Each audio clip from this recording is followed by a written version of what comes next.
Artinya mengawalnya sampai tuntas ya. Sampai tuntas. Jangan hanya apa ya kalau saya bilang ya, semangat di awal aja, jadi sebuah proyek nggak ada yang mendampingi, lalu kemudian hilang gitu ya. Ya ini vulgar sekali ya saya ngomongnya. Enggak. Ini tapi memang ini habit. Kita gali budaya kita dulu dengan baik. Bagaimana orang Minang ini yang berada di banyak daerah di mancanegara, seluruh ini, kenapa nggak ada kampung Minang? Kenapa ada kampung Bugis? Kenapa ada kampung Nias? Kenapa tidak ada kampung Minang?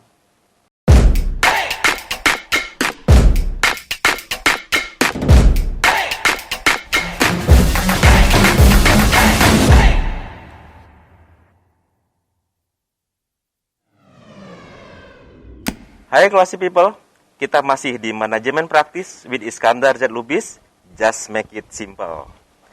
Di segmen kedua ini kita akan lanjutkan tanya-tanya ke sahabat saya, Daerwin Yunas, Wakil Wali Kota Payakumbuh.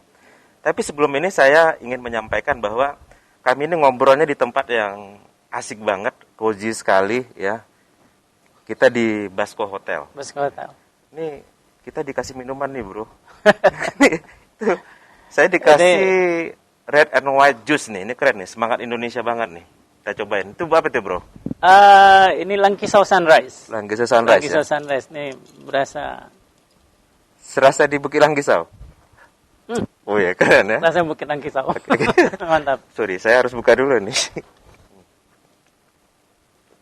Wah enak bener. Enak. Seger banget. Oke, Daerwin. Siap. Di segmen 1 kita banyak ngobrol tentang Randang City, Payakumbuh. Ya, alhamdulillah sih saya terus terang apresiasi lah ya. Udah pada level yang sekarang itu luar biasa pasti effortnya. Tapi nggak boleh egois dong ya. Kita kan di Sumatera Barat nih, ya bahkan di Indonesia gitu. Yep. Apa yang kira-kira bisa kita duplikasi nih di Sumatera Barat pengelolaan seperti yang di Payakumbuh? Oh, ini sangat menarik. Okay. Ini sangat menarik. Randang ini hanya bagian kecil dari kearifan lokal kita. Oke. Dan Ranah Minang begitu kaya dengan kearifan lokalnya. Yeah. Dan kalau kita kelola dengan baik, kalau kita kelola sampai tuntas, dan kita jaga keberlanjutan, maka kita akan betul-betul menjadi negara yang kaya. Dengan budaya.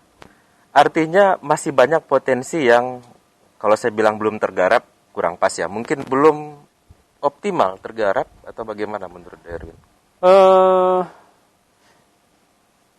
Ya dilihat dari perjalanan itu kurang keberlanjutan. Kurang keberlanjutan ya. Jadi memang harus ada awal dan akhir. Oke. Dan dia harus dibuatkan dalam sebuah catatan. Dan kebanyakan itu awalnya begitu meriah, ternyata akhirnya nggak ada. Endingnya tidak ada. Oke. Nah ini yang harus kita mulai kembali. Artinya mengawalnya sampai tuntas ya. Sampai tuntas. Jangan hanya apa ya kalau saya bilang ya, semangat di awal aja, jadi sebuah proyek nggak ada yang mendampingi, lalu kemudian hilang gitu ya. Ya ini vulgar sekali ya saya ngomongnya. Enggak. Ini tapi memang ini habit. Habit ya. Ini habit yang harus kita rubah. Ternyata ya mohon maaf nih, kalau kita lihat di kelebihan swasta itu apa? Oke. Swasta itu ya dia kerja harus tuntas, kalau enggak proyeknya rugi. Betul. Nah, betul. Kalau di pemerintah kan berbeda. Pemerintah itu anggarannya. Kalau anggarannya habis, ya bagus. Keberhasilannya menghabiskan anggaran ya? It should be like that ya? Gak boleh gitu harusnya. Gak boleh begitu. Nah ini yang harus jadi ini. Harus jadi pembeda sekarang. Oke. Jadi kita coba. Bukan tidak mungkin plat merah rasa swasta. Plat merah sangat bisa. Menarik sekali ya. Iya. Jadi memang semangat entrepreneurship ini harus apa kalau gue bilang ya? Diimplementasikan di pengelolaan pemerintah juga ya? Could be ya? Could be. Oke. Karena memang aturan di pemerintah berjalan dengan aturan, tapi swasta bergerak dengan terobosan. Nah, jadi pemerintah tidak membayar sebuah development. Oke, oke. Ya Kalau lebih ini lagi nih, lebih clear lagi nih ya. Kira-kira kalau saya tanya nih gitu ya, kalau ada Erwin misalkan gitu ya, ditanya gitu, untuk Sumatera Barat apa yang harus kita lakukan ya? Sumatera Barat, negeri yang kaya dengan sumber daya, apalagi orang-orangnya. The founding father of the country itu 60% itu orang Sumatera Barat. Sumatera benar banget ya. Dan Hatta, Syahrir dan sebagainya. betul. Dan kalau ya kita buka sejarah sedikit, kalau orang Minang tidak deklarasikan kemerdekaan, maka Indonesia tidak berkibar di Den Haag waktu itu. Oke. Dan tanah Minang dengan kekayaan yang beragam ini, apalagi sumber dayanya luar biasa, kita gali budaya kita dulu dengan baik. Bagaimana orang Minang ini yang berada di banyak daerah di mancanegara, seluruh ini, kenapa nggak ada kampung Minang? Kenapa ada kampung Bugis? Kenapa ada kampung Nias? Kenapa tidak ada kampung Minang? Menarik ya? It's important. Iya. Oke. Kenapa ada Chinatown? Orang Minang mungkin kalau terkenal itu kan paling pantang di luar itu lihat pojokan, lihat tikungan. Iya. Ya, kalau ada tikungan kosong, naluri bisnis langsung keluar. Ya? Manggalehnya ya. Manggale, rumah makan Padang. Iya, oke, iya.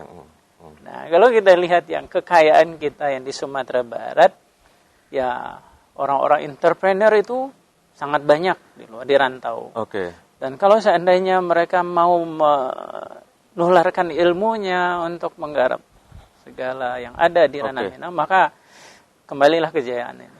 Saya coba simpulkan ya, kalau salah tolong dilurusin ya. Kalau saya tangkap dari obrolan bro ini barusan ya, kita petakan nih potensi-potensi yang ada. Ya. Lalu kita maksimalkan. That's the point ya? That's the point. Oke. Kalau sesuatu dikerjakan oleh orang yang ahli, maka insya Allah hasilnya maksimal. Serahkan kepada ahlinya. Ya. Gitu. Kayak gitu ya. Dan satu lagi yang menarik ya. Jadi tadi kan bicara sustainability gitu ya. Jadi kan sustainability menurut saya tidak hanya sekedar menyiapkan literasi sebagai panduan gitu ya. Tapi juga menyiapkan kader gitu ya. Ya, karena kan kita nggak selamanya hidup gitu. Kita tidak selamanya menjabat gitu. Iya dong. Iya kan? Iya. Saya pengen tanya nih, Erwin tuh melakukan kaderisasi nggak? Harus dong. Harus ya? Harus. Bagi kita seorang pemimpin teruji kepemimpinannya kalau dia mampu melahirkan pemimpin-pemimpin baru.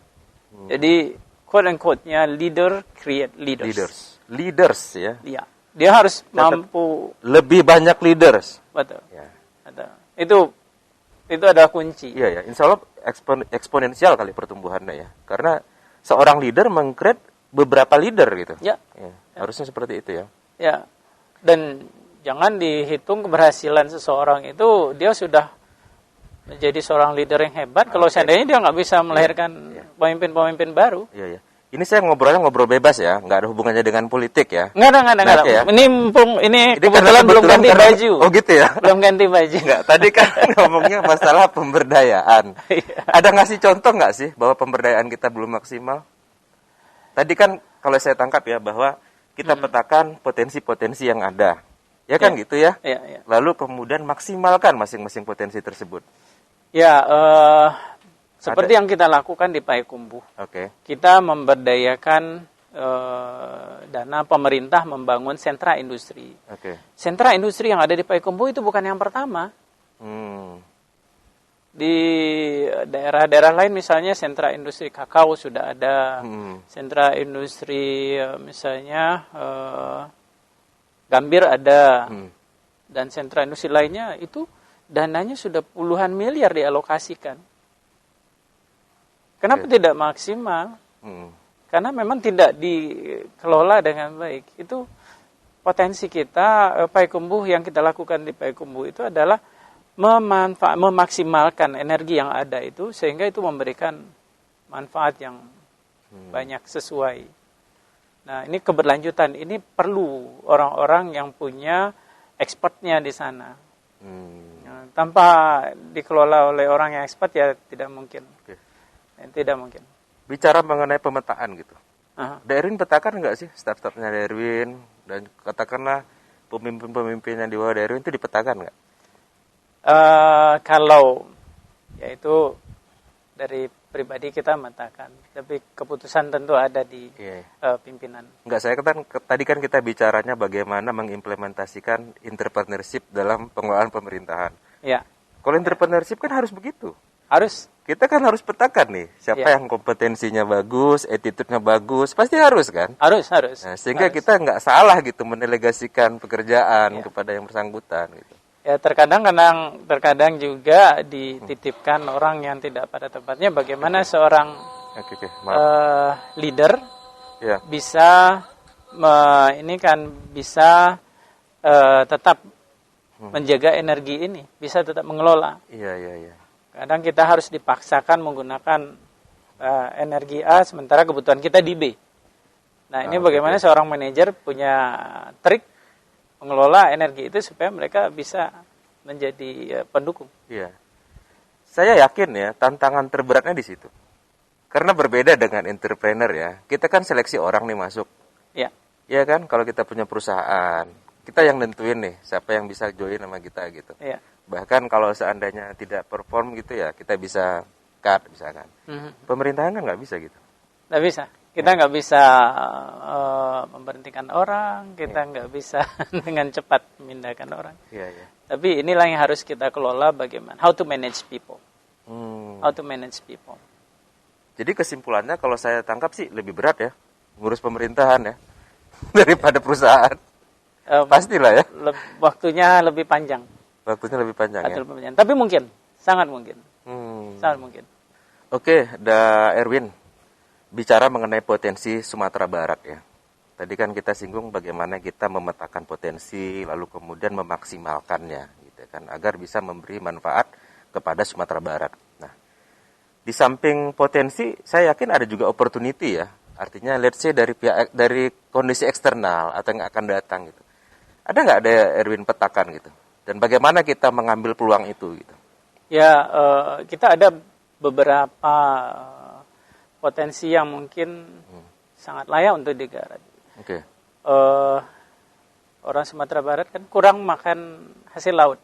Oke. Padahal pesisir pantai kita sangat luas. Iya, benar. Nah, ini hasil laut ini harusnya ini jadi potensi yang besar buat negeri kita. Nah, terus juga yang terbaru nih, jalan tol. Jalan tol, oke. Seperti apa nih hubungannya dengan jalan tol, memaksimalkan potensi? Saya di awal-awal 2000 itu dalam ke China itu membangun infrastruktur luar biasa. Bahkan desa-desanya terhubung. Nah, kita rasakan juga Sumatera Barat sebagian besar masyarakat sedang berharap dan menunggu nih jalan tol ini bisa masuk ke kita. Supaya kita bisa dapat akses yang luar biasa. Apa yang ada di alam kita kelola dengan baik sehingga kita bisa distribusikan. Ke pasarnya juga lebih mudah ya dan lebih murah ya. Pasar lebih murah, akses lebih cepat. Nah, ini harus jadi perhatian kita semua bagaimana jalan tol ini bisa segera mungkin kita wujudkan. Artinya kita support lah ya. Kita support, kita doakan, kita support. Kalau akses jalan tol ya terjadi Sumbar sampai ke ujung Sumatera. Ya, di Bakauni itu bisa ditempuh dengan 10 jam. 10 jam ya. Itu efisiensi yang luar biasa. Artinya bahkan ke Jawa sekalipun kita bisa akses dengan darat lebih cepat ya. Lebih cepat. Dan ini salah satu dongkrak kemajuan ekonomi kita. Oke. Nah, ini potensi yang luar biasa. Hasil laut dan yang lain-lainnya. Ini sangat banyak. Artinya tadi ya banyak potensi yang ada di Sumatera Barat, ayo kita kembangkan dan dengan adanya opportunity jalan tol. Sekarang kan on progress ya, mudah-mudahan bisa cepat ya. Iya. Bagi kita semua yang terlibat, semoga mendukung ya jalan tol ini ada. Ya, harus kita dukung. Ini untuk negeri kita. Itu negeri kita ya, sehingga ya kita semua akan mendapatkan manfaatnya insya Allah ya. Betul sekali. Betul sekali, guys. Classy people, perbincangan kita semakin menarik dengan Da Erwin Yunas, Wakil Wali Kota Payakumbuh. Jangan lupa subscribe, komen, dan juga share. Dan nanti di segmen ketiga kita akan jawab pertanyaan-pertanyaan dari Classy People melalui sosial media kita. Pantau terus Manajemen Praktis with Iskandar Z. Lubis, just make it simple. Yang pertama dulu harus bisa survive. Dan kita harus lihat bagaimana untuk makanan ini tetap menjadi kebutuhan pokoknya manusia. Nah, untuk bisa kita upgrade masalah permodalan, yaitu sekarang ada support dari pemerintah, baik itu melalui